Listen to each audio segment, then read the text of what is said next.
Brickmaniacs, welcome back to another SitRep episode of Brickmania TV.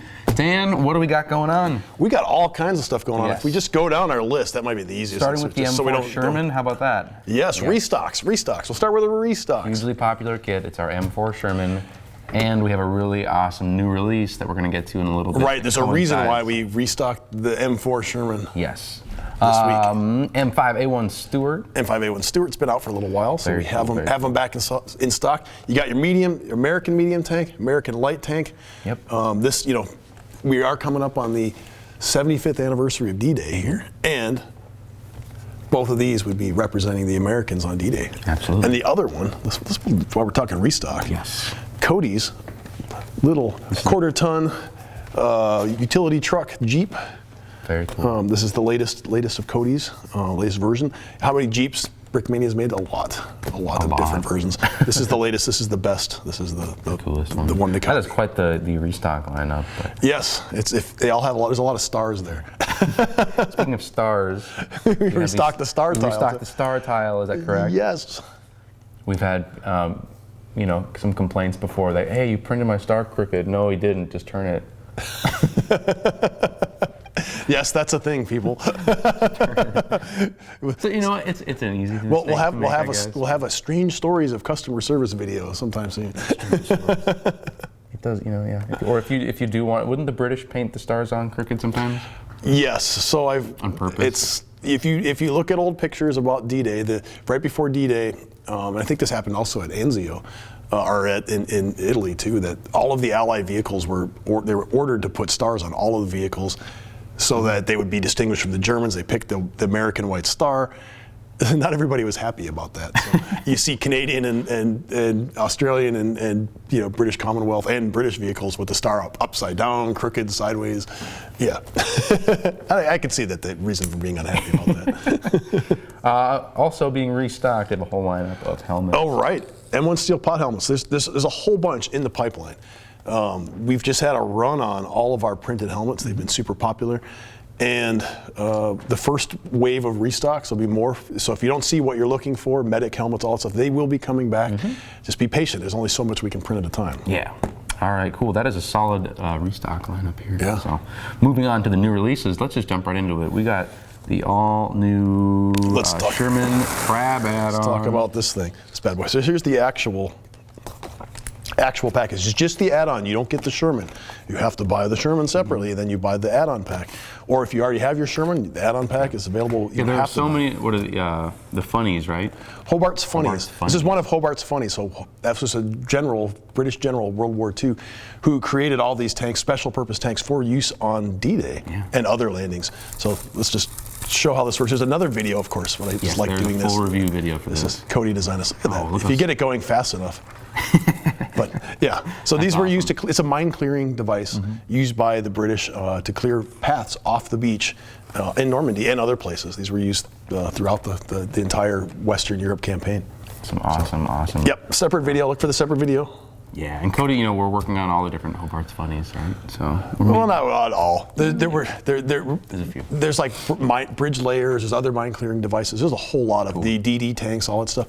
So that's just one. Right. And we're going to be having a promotions that I'll talk about in a little bit that ties in with this kit. So just hold on. Yep. Jumping back into more new releases, Universal Carrier Mark II. This is another great Cody design. Yep. Universal Carrier, also called the Bren Carrier because it has this Bren gun. There's usually a secondary weapon position up here on this pintle, and I'm going to show this one. We have a new perfect caliber out as well, and that's the Bren gun. Yeah, we're going to clip this on, clip that in on the pintle, and away you go. So perfect caliber. Yeah. So is there a separate video of this, or is this the only announcement of this? This is the only announcement. Ooh, so you can take it off. If you want to pop it off, go ahead and pop it off and get a close-up of it.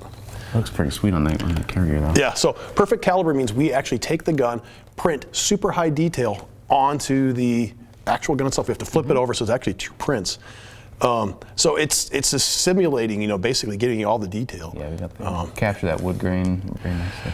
Yeah, it's cool. I mean, it's way more detail than you can do any other process. Right. So those are available. How many of those we make, you think?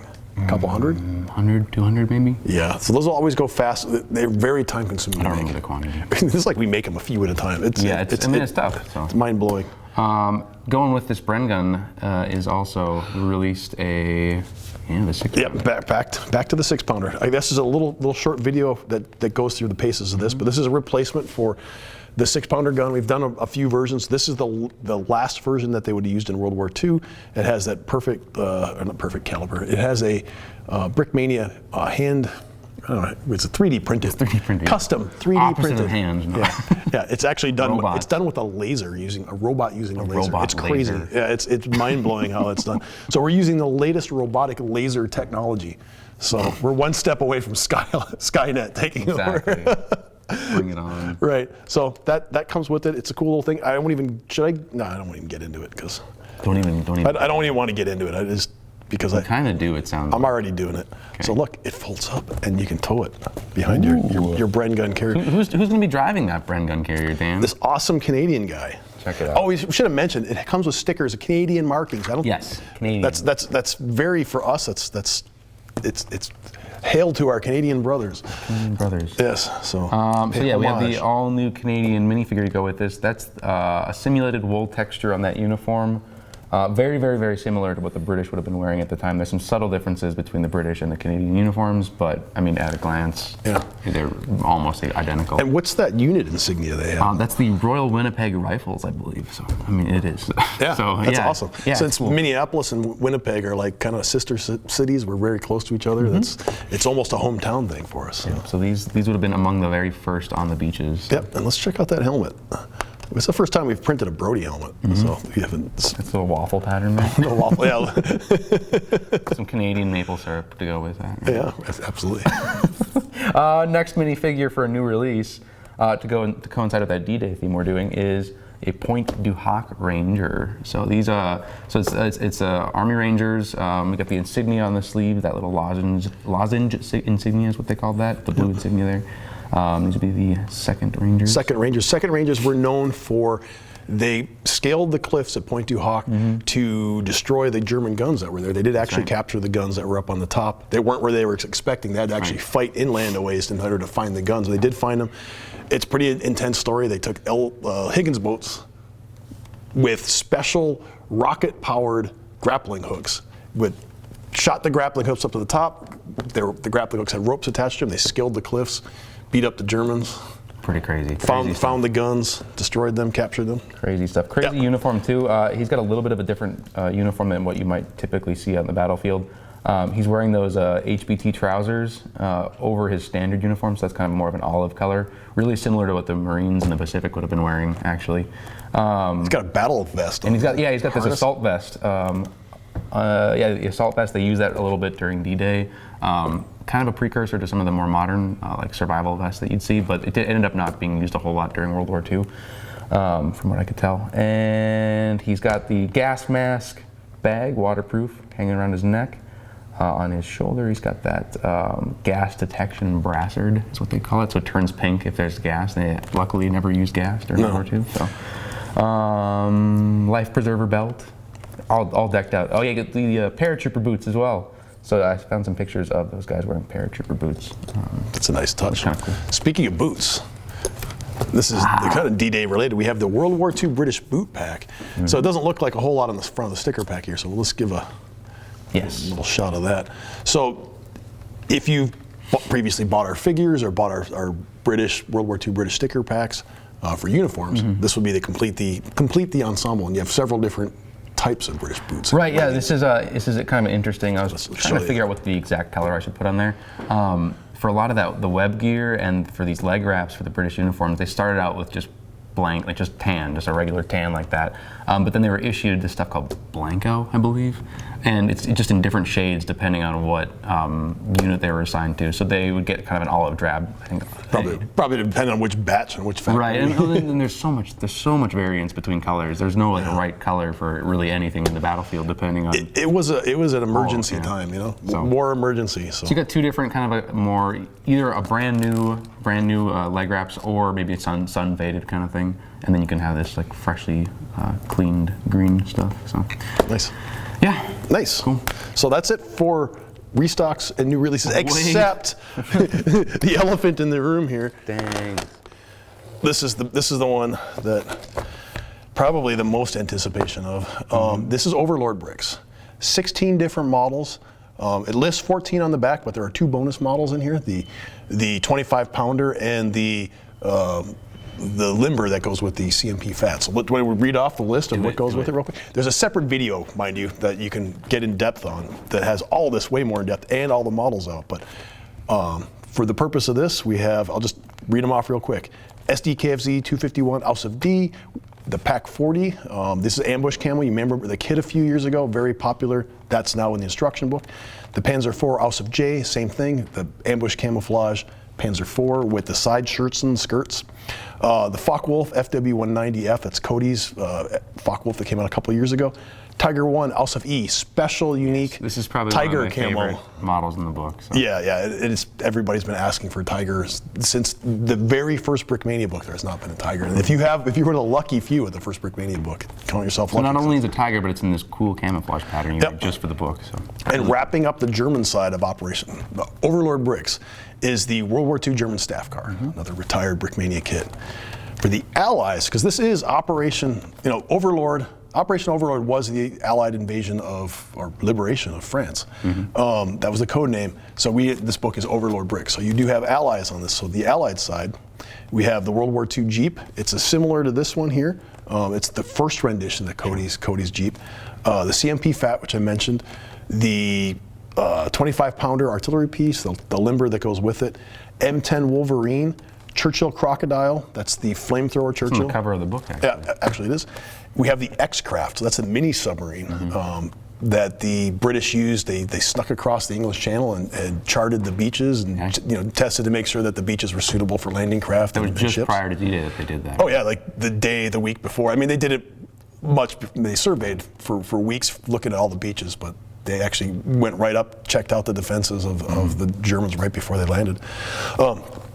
It's also P-51B Mustang with special Allies Normandy, I guess the Normandy stripes, the recognition stripes, and then a WLA motorcycle. So you get two airplanes, a bunch of armor, and of course the X-Craft submarine. Very cool. So you get a whole submarine. It's a solid lineup. Yeah, look how thick this book is.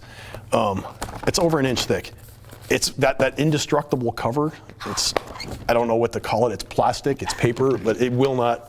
I would say will not. I'm sure somebody's going to take me up as a challenge. Don't rip your book cover out, please. But it's designed to last a long time. The paper is super nice. Comes with a massive sticker sheet with all the insignia. Does not come with stickers for the guys. So, sure. But most of the guys that would be there, we already have sticker packs for. So, we sell those standalone mostly. Almost all of them, yeah. And if we don't, we'll have a pack that goes with this, a supplementary pack. So that's it for releases. So that's like a monster week. Hats off to our production team for getting all that stuff. Both the production, the print room, everybody's been doing a stellar job. Super cool. I talked about this briefly earlier. We have a promotion going on that ties in with those Shermans. It is Sherman week right now. 10% off all Sherman kits and those add-on packs. Add-on packs, and that includes if you can get your hands on a Calliope. We're not restocking that one. I'm just going to give you a heads up. So if you're at the store, you see a Calliope, and there's going to be a few on the web, grab it now because that is the last pack we're going to do. I think the stores, Mall of America, and here, and then Woodfield as well. They might have a few packs that don't exist online. Yeah, and what we're doing is every time we do these base kits with the add-on packs, if we release a new one, chances are we're going to discontinue the older packs because we don't have enough capacity to keep all of these in stock all the time. Right. Cool. So that is going on right now through D-Day 6/6. Yeah. So June 6th. Yes, exactly. We had a contest that we wrapped up. So it is the World War I mock contest. In which we asked participants to build a World War I mock and submit it to in our description. That was going on like all month, and we finally have selected a winner. We had a bunch of good entries. Didn't we? Ton of cool entries. The prize is our test draft copy, draft number 1 with all of our production notes in it. Kind of a funny piece of history, I guess. All the typos and stuff. So the typos, whether they've been corrected or not, are all in here. So this is prior to production, we maybe only print like half a dozen just test copies. And this is number 1. This is the one that got handed around the most. Yes. So. Probably we'll do that at least once or twice. Yeah. And then a big bundle of World War I era stickers. throwing that down. And you know what? I'm going to sweeten the pot a little bit. It's a Lando's Rando with that overmolded axe right there. I'm going to deface this book with my signature. And signing it. That's not allowed. What? Here, Very cool. Here, you sign it too. Okay, I'll sign it. I guess it's getting even better. No, or worse. Camera guy. Camera guy. Yeah, camera guy's got to sign. Okay, how do we? Here we go. From off screen.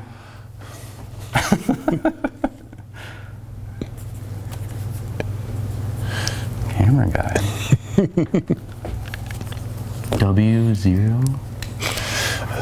This is the first. Is this the first camera guy signed anything? No, he signed some stuff before. Oh, okay, good. So, well, we'll get the rest of the team to sign it too. So. Yeah, very cool. All right, so the winner is, with this awesome submission, Caden L. Congratulations. Very, very awesome. Very cool. It's live on screen right now. Yeah, it got is. the picture up. Cool. Picture in cool. picture technology. It's amazing. Got some cool landscaping. It's cool landscape. Yeah, some nice effects. The tank tracks behind the tank. That's cool. That's cool. Right on. So we will be starting another contest. We'll announce that officially on the next SitRep, but I can tell you right now. Give you a hint? Here's a hint. It's going to be on D-Day. So if you make a D-Day mock, if you get started on that right now, yeah. Yep, a 1-to-1 scale model of Normandy Beach. You'll be starting to win. So you also win these stickers. So you don't just get the book. And we'll put together a swell prize pack for the next one. Yeah, we'll announce what the prize will be for the next. We're going to up the ante on these prizes because we're excited to do this. Yes, this cool. is great. So it'll probably again go about a month. So we'll get exact dates nailed down for next SitRep. But that is the end of this SitRep. For more information, please check out brickmaniacs.com. Dan, you got the last word. Don't forget to like, comment, and surprise. like, comment, and surprise. Ring the bell.